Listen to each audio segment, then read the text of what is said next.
Inkuru mbi yongeye kumvikana mu karere ka Karongi aho umugore w'imyaka 48 yasambanyijwe n'abagabo barenga 5 ndetse bamusambanya hafi yo kumwica. Bamusambanyije kugera ku mwuka wa nyuma, ndetse uyu mugore aravuga yuko yasambanyijwe kugera ubwo ashijemo umwuka aba intere cyangwa aba nk'umurambo. Ndetse abagabo 5 bose ubwo bamwakuranwa umwe avaho undi ajyaho, bashwanashwana cyane uvuga ati umwe arabanzaho n'undi arabanzaho. Ubwo uno mugore yaheraga umwuka buri buryo yabigenza. Bagisoza igikorwa cya mbere yagize ngo bagiye kumurekura yitahire mu rugo, ariko biba iby'ubusa. Barakomeza baramusambanya kugeza ku kuka ka nyuma k'uno mugore, no kuvuga biranga neza ahinduka nk'ikiragi. Iyi nkuru ngiye ugiye kwibagezaho nitwurinzwe n'Imana Emmanuel. Banze ku izina rya Kidasamura Movie. Umuntu utarakora subscribe kuno muyoboro wa YouTube channel uvuge ngo wahombye amakuru agezweho. Aba bagabo 5 basambanyije n'umugore w'imyaka 48 barakekwaho gusambanya n'icyaha gishingiye ku ihohoterwa rishingiye ku gitsina, gishobora gufungirwa imyaka igera kuri 25, ushobora no kumanuka ikagera kuri 20.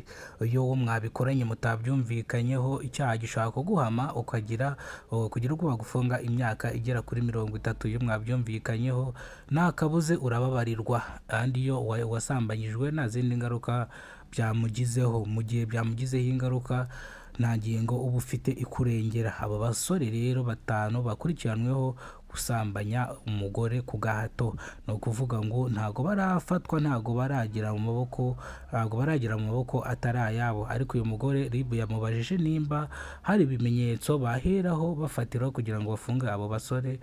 Umugore avuga ngo bari bambaye masike, ntago nabashije kubabona. Iyi ari incamake y'amakuru ngiye kwibagezaho nitwurinzwe n'Imana Emmanuel. Banze ku izina rya Kidasamura Movie. Reka tubaramburira amakuru. Mu karere ka Karongi abasore 5 basambanyije umugore bashaka no kumwica. Akomeza avuga ati bakingeza mu gashyamba batangiye kunsambanya banyakuranwa bashaka no kunyica. Ubwo basozaga igikorwa cya mbere natekereje ko bagiye kundekura nanjye nkataha nkajya mu rugo, ahubwo niho batangije baransambanya kugeza ubwo nashiragamo umwuka meze nk'umuntu utakivuga na rimwe, wagira ngo ndi ikiragi. Nuko nguko byangendekeye, n'agahinda gakomeye. Ariko najyanye ikirego kuri RIB, ariko nabuze ibimenyetso, nabuze bano bantu ni bande, nababuze rwose. Mwuka byaramwe. Iri somo abagore tugiye duhura nabyo ry'isambanywa ry'ihohoterwa rishingiye ku gitsina, bamwe na bamwe mukurikiranye izina nkuru zacu muzajye mukuramo isomo rikomeye cyane, kugira ngo namwe mubashe kwirinda ibizazane cyangwa ibintu nk'ibi ngibi byatuma namwe mufatwa ku ngufu. Murabizi yuko iyo wafashwe ku ngufu umugabo mu rugo ntago aba akikwizera, bavuga ati niwe wabishyiriye. Nta kintu cyo kuvuga uba ufite mu rugo. Iyo wafashwe ku ngufu uba umeze nk'umuntu wabaye igisenzegeri, nta kintu uba ukiri cyo. Hari igihe n'umugabo wawe mwishakaniye watongera ko mukora imibonano mpuzabitsina kubera yuko wahuye n'icyo kibazo. Aho kugira ngo uce umugabo inyuma, umugabo yaguca inyuma kubera yuko ingeso y'abagabo, yenda umugabo ashobora kuvuga ngo yaguciye inyuma kubera irari, ariko umugore ntago yasambana bitewe nuko agiriye umugabo irari, nta marangamutima aba amuvuyemo. Bivuze ngo rero abanyarwanda mukuremo isomo mw'ino nkuru mba nabegeranyije nk'itangazamakuru rya Kidasamura Movie. Mukomeze mukurikirane gahunda za Kidasamura Movie. Nongera kugaruka kw'ino mpanuka yabereye Nyabugogo, ahazwi nka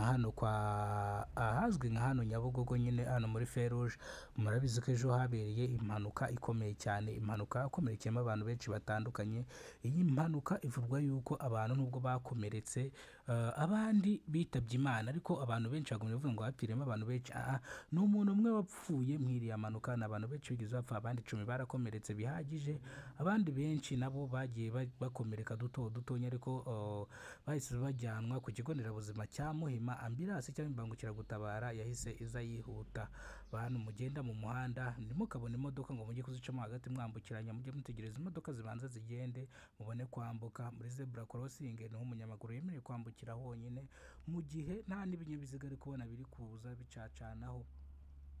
Muntu rero uramutse ugize ikibazo kwa hano makuru cyangwa kuri video dukora zigiye zitandukanye, watwandikira ku maburo wacu wa WhatsApp ariwo 0783 085.